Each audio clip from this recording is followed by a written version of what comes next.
Yes, you guys, here we are for another edition of this week's Spooky Review. And before we go any further, we put out a new video every Friday night for our Spooky BAT-Talion.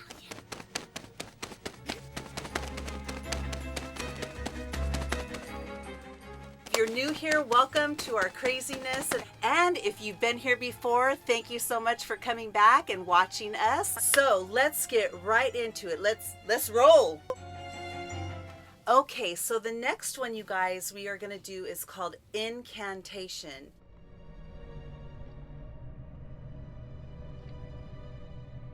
And this one was a 2022 movie, and it was set in Taiwan. And actually, what did you say? Oh, it was the highest grossing Taiwanese horror film. Okay, so that says something. I don't know that many Taiwanese horror films, so I don't have anything to compare to, but I guess that's a big deal if they put it up. Yeah, this movie is really about curses. It has a very strong cultural, what would you call that? Cultural beliefs and practices and religious practices. There's very strong in cultural religious beliefs and practices. And it's like we said, set in Taiwan. And they start off where there's three people that are paranormal researchers, and they're going way deep into the mountain range of Taiwan. And there's this group or little village of people that are really secretive, and there's some kind of tunnel that is supposed to be cursed. And of course, these people right away want to go out there and try and get into that. And one of them actually has an uncle. Relatives that are has a relative that actually lives out there, and so he's using that to get them in. He's going to try and get them in. Now, the first thing that I notice is when they're in the car, the voiceover is very corny. Okay, like the guy in the back seat. Yeah, the guy in the back seat is like super enthusiastic, and he's got a camera, and his voiceover is so canned, and which makes it fun though, and right? Like corny. And so yeah, like you know that this movie it's got a ton of jump scares. Yes. It's based on a curse, and I feel like in this movie they do rely on some of the old filming techniques from Blair Witch. You know, when they're in the tunnel and all of that stuff. Which makes it suspenseful. When they're freaked out and they drop it and you see certain things, which I love that. I think that that's kind of fun when they put that in because they're not showing you, and this movie does really good with not showing you the thing that they're really supposed to be afraid of. Yeah. But they make you afraid by the surrounding, right? So there's tons of jump scares. There's tons of annoying instances where you're, again, why are you being so disrespectful and stupid? You know, it's like you are not allowed in there, and they told you you're not allowed in there, and then they still do it. And then they're so, so disrespectful, you know, and it's yes. I'm just... But not to perpetuate either other cultures and how other cultures are with their elders, so it was kind of surprising of certain, say, Chinese or Asian cultures seeing that being filmed of being that rude of the elders' practice, because you know how it's always they're very honorable, so that made it. I'm like, oh, that's different. I never really. So you feel that was inaccurately Yeah, it was Americanized. It was Americanized. Okay, so like an inaccuracy of the culture, but obviously there's probably those things going on, but it's just something that we just know by seeing and being around it in America, how certain cultures are with their elderlies and cultural practices. Yeah. But I didn't do the research on this, but didn't this come out in 22? But I don't think modern world. I don't think that this was like made for America. I think it was made in somewhere in, and for them, for that market. Yeah, which means that if they were putting these characters being disrespectful, that maybe that is it's kind a global. But he teaches and he deals with a lot of different cultures, and he knows the respect and all of this other stuff. But then of course the modern. It's the and we are talking about the newer generation and the paranormal, and this is like paranormal people trying to weasel their way into the movie theaters, getting access to this tunnel that is basically forbidden. And so what's really interesting about this is the beginning shot, and it doesn't last a really long time. There's tons of jump scares. Of course, we're not going to give you, what do they call it? So we're not going to give you spoilers, but what we will tell you is during the time that all this is happening and all the trouble starts, she's pregnant.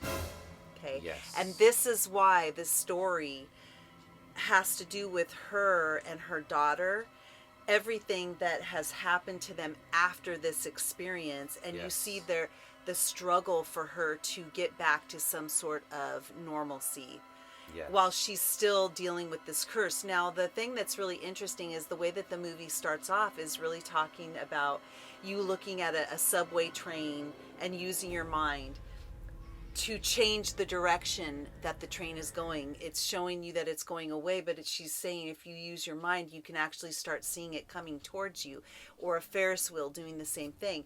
What that's telling me is that what she's saying and what the movie is hopefully trying to impart to us is mind enters into everything.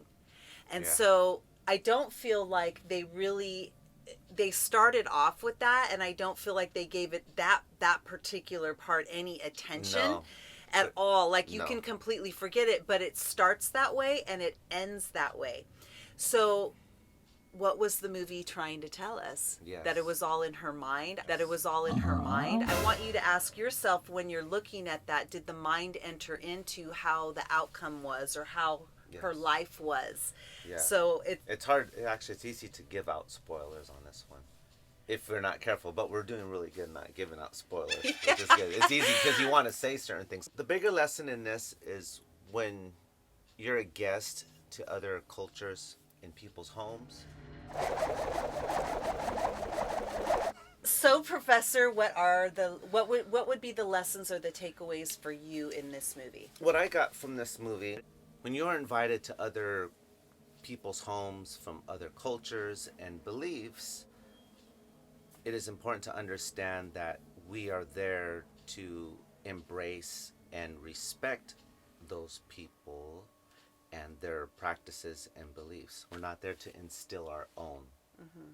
Yes. And that's the thing. Like, I don't believe in that. Yeah, so it's more to... so like, that's the kind of the bigger picture. You're at my house. That I got from... that's the bigger picture I got from the movie was that overall, okay, it's important in order to understand people, we have to be open and receptive to everybody and not instill our own beliefs or cultural practices. We have to be a guest. We're literally a guest. Yes. And that's the whole... being open to the challenge of allowing other people to have their own way of doing things, right? I just did a course on this. It's a shaman thing of just, are you up for the challenge of accepting the differences, right? Because you have to be open, and nowadays everyone just wants to like block everybody and not be open to the challenge of how do I deal with that.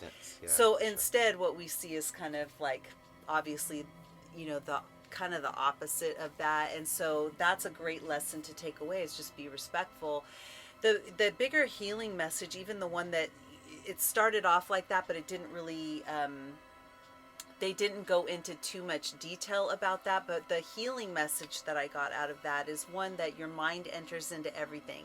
So how you are perceiving the situation and what you're feeding your attention and your energy to gets worse, right? So, or better, right? Like if you're focusing on really good things and you're just moving on with certain things and you put all your focus into the betterment of yourself, then that's where all the energy goes to develop that.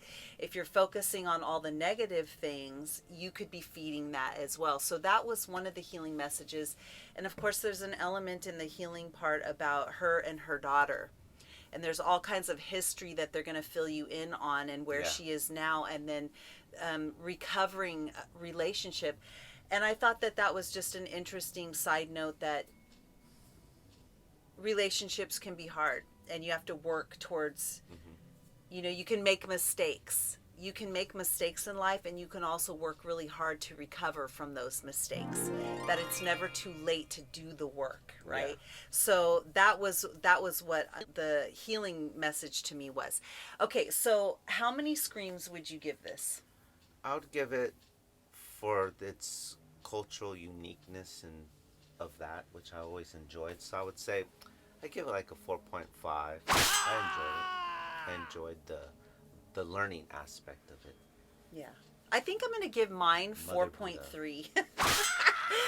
It's like 4.3 because I feel like there's certain things that took me out of the story, like the corniness of the audio and how the guy was talking, because the story in itself was very scary and tons of jump scares, but there were certain things that pulled me out of that I feel like just were unnecessary, that could have been done better and it wouldn't have been difficult to do. So I'm giving Incantation 4.3 stars.